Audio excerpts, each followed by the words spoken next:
ಇನ್ನು ರಾಜ್ಯದಲ್ಲಿ ಮರು ಜಾತಿ ಗಣತಿ ವಿಚಾರಕ್ಕೆ ಸಂಬಂಧಪಟ್ಟಂತೆ ನಾವು ಅನುಷ್ಠಾನ ಮಾಡಿಯೇ ಮಾಡ್ತೀವಿ ಅಂತ ಬೆಂಗಳೂರಿನಲ್ಲಿ ಸಚಿವ ಸಂತೋಷ್ ಲಾಡ್ ಹೇಳಿಕೆ ಕೊಟ್ಟಿದ್ದಾರೆ.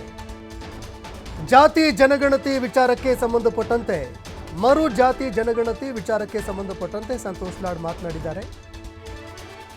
ಕೇಂದ್ರದ ಜಾತಿ ಜನಗಣತಿ ಬಗ್ಗೆ ಸಚಿವ ಸಂತೋಷ್ ಲಾಡ್ ಅವರು ಪ್ರಶ್ನೆ ಕೂಡ ಮಾಡಿದ್ದಾರೆ. ಪಹಲ್ಗಾಮ್ ದಾಳಿ ವೇಳೆ ಯಾವ ಕಾರಣಕ್ಕಾಗಿ ಘೋಷಣೆ ಮಾಡಿದ್ರು ಅಂತ ಪ್ರಶ್ನೆ ಮಾಡಿದ್ದಾರೆ. ಉಗ್ರರ ದಾಳಿ ಪ್ರಕರಣ ಡೈವರ್ಟ್ ಮಾಡೋದಕ್ಕೆ ಏನಾದರೂ ಘೋಷಣೆ ಮಾಡಿದ್ರಾ ಅಂತ ಅನುಮಾನ ವ್ಯಕ್ತಪಡಿಸಿದ್ದಾರೆ.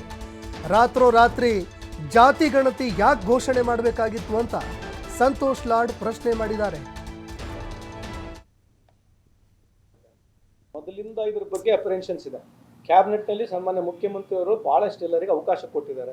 ಮೊನ್ನೆನೂ ಅವಕಾಶ ಕೊಟ್ಟಿದ್ದಾರೆ ನಿಮ್ಮ ಅಭಿಪ್ರಾಯಗಳು ಹೇಳಿ ಅಂತೇಳಿ. ಜೊತೆಗೆ ಹೊರಗಿರ್ತಕ್ಕಂಥ ಎಲ್ಲ ಸಮಾಜಗಳು, ಸಣ್ಣ ಸಮಾಜ ಇರಲಿ ದೊಡ್ಡ ಸಮಾಜ ಇರಲಿ, ಎಲ್ಲರೂ ಅಪ್ರೆನ್ಷನ್ಸ್ ಏನಿದ್ರೆ ನಮ್ದು ಜಾಸ್ತಿ ಇದೆ, ನಮ್ದು ಕಮ್ಮಿ ಇದೆ, ನಮ್ದು ಜಾಸ್ತಿ ಇದೆ, ನಮ್ಗೆ ಈಗ ಅಲ್ಲಿ ಆಗಿರ್ತಕ್ಕಂಥದ್ದೇನು 90 days ಪೀರಿಯಡ್ ನಲ್ಲಿ ಇನ್ನೊಂದ್ಸಲಿ ಮಾಡಿಬಿಡಿ ಫಾಸ್ಟ್ ಆಗಿ, ಯಾಕಂದ್ರೆ ಎಲ್ಲಿ ಅಪ್ರೆನ್ಷನ್ಸ್ ಇದೆ ಅದಕ್ಕೆ ದೂರ ಮಾಡಿಬಿಟ್ಟು ನೀವು ಫೈನಲ್ ಮಾಡಿ ಅಂತ ಹೇಳಿರ್ತಕ್ಕಂಥದ್ದು ನಾನು ಮಾಧ್ಯಮ ಮುಖಾಂತರ ನೋಡಿರ್ತಕ್ಕಂಥದ್ದು. ಇನ್ನು ನಾಳೆ ಅದ್ರ ಬಗ್ಗೆನೇ ಸಚಿವ ಸಂಪುಟ ಕರೆದಿದ್ದಾರೆ. ಅದ್ರ ಬಗ್ಗೆ ಸಂಪೂರ್ಣ ಮಾಹಿತಿ ಅಲ್ಲಿ ಏನಾಗುತ್ತೆ ಅನ್ನೋದು ನಿಮಗೆ ಗೊತ್ತಾಗುತ್ತೆ.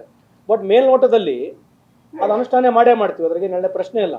ಆದರೆ ಯಾವ ಬಿಜೆಪಿಯವರು ಅದ್ರ ವಿರುದ್ಧ ಮಾತನಾಡ್ತಿದ್ರು, ಏನೋ ಇಡೀ ಬಿಜೆಪಿ ಜಮ್ಮು ಕಾಶ್ಮೀರದ ಕನ್ಯಾಕುಮಾರಿವರೆಗೆ ವಿರುದ್ಧ ಮಾತಾಡ್ತಿದ್ರು, ಸ್ಟೇಟ್ ಲೀಡರ್ಗಳು ವಿರುದ್ಧವಾಗಿ ಮಾತನಾಡ್ತಿದ್ರು. ಪಹಲ್ಗಾಮ್ ನಡೀತಕ್ಕಂಥ ವಿಷಯದಲ್ಲಿ ವಾರ್ ನಡೀತಿತ್ತು ಅವಾಗ. ಏನು ನಾವು ಹೋಗಿ ಪಾಕಿಸ್ತಾನಿಗೆ ದಾಳಿ ಮಾಡಬೇಕು, ಏನೋ ನಮ್ಮಲ್ಲಿ ಬಂದು ಆತಂಕವಾದಿ ಆಗಿರ್ತಕ್ಕಂಥ ಸಂದರ್ಭದಲ್ಲಿ ಇವ್ರು ಬಂದು ಅನೌನ್ಸ್ ಮಾಡಿದ್ರಲ್ಲ ಟಿವಿಲಿ, ಅದಕ್ಕೇನು ಟೈಮಿಂಗ್ ಏನದು? ಆ ಟೈಮಿಂಗ್ನಲ್ಲಿ ಯಾಕೆ ಬಂದು ಹೇಳಿದ್ರು ನಾವು ಇಡೀ OBCನ ಕಾಸ್ಟ್ ಸೆನ್ಸಸ್ ಮಾಡ್ತೀವಿ ಅಂತ ಯಾಕೆ ಹೇಳಿದ್ರು ಬಿಜೆಪಿಯವರು?